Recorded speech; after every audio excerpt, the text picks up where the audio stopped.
Hi, I'm Dr. Cecelia Yopp, an online advanced grief recovery method specialist certified by the Grief Recovery Institute. Let's have a quick chat about grief. In today's episode of Takeaways About Grief, we are going to discuss the topic of grief recovery.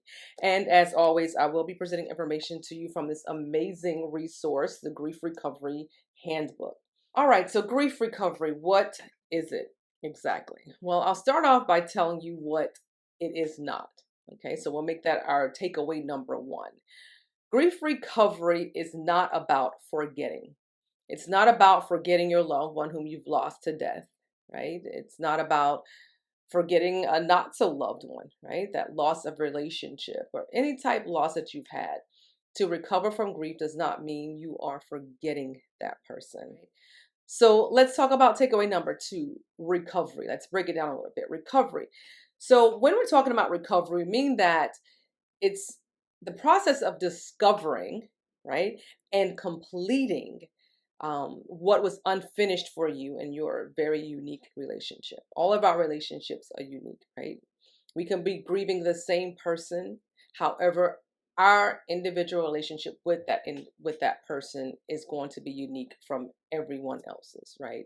So when we're trying to recover from the grief, from the loss of that person or loss of that relationship or whatever the case may be, we have to discover that there are things that maybe were left unsaid, right? Some things maybe you wish you had said more of, some things you wish you could take back, maybe need to apologize for.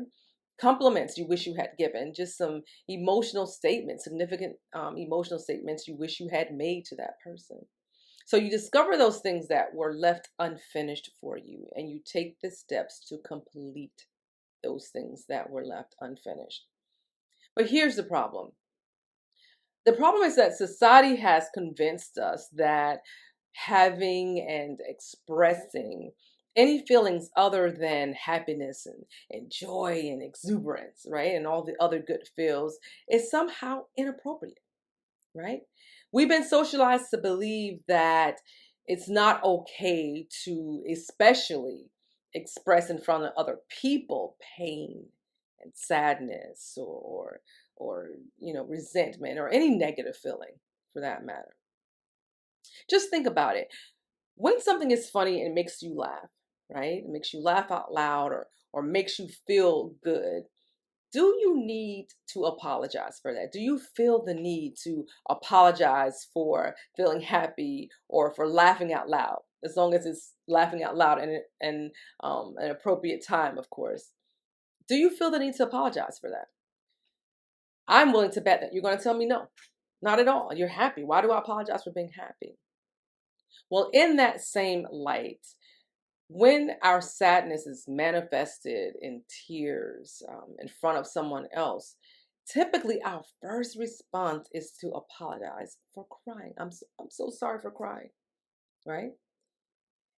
And it's encouraged by the person who, with good intention, typically conveys to you, please stop crying. You are making me feel uncomfortable, right? By doing what? They hand you the tissue. They are looking for something to hand to you to cut the tears off. And what they're conveying to you is that I want you to stop crying. I don't want to be sad. And I want you to act as if you're okay so that I don't have to feel uncomfortable.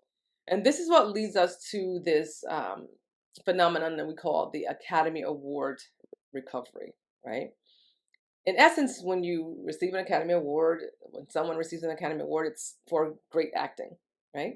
So Academy Award recovery is acting as if you are recovered, right? Someone comes up to you and asks, how are you doing? I heard about your loss. I'm so sorry. How are you doing?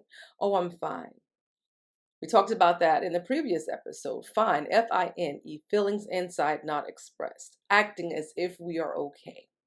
So grief recovery and the grief recovery method then is a process of 16 little actions that a person takes in order to arrive at successful completion of an incomplete grieving experience. And that's what I'm here for. I'm here to teach you those steps and to guide you through the method, right? So that you're not acting recovered. You're not fine holding feelings inside that you're not expressing. but you are indeed recovered from your grief. So text me at 813-324-4474 for more information or to register for online one-on-one grief recovery method sessions. Allow me the opportunity and the honor to guide you to grief recovery.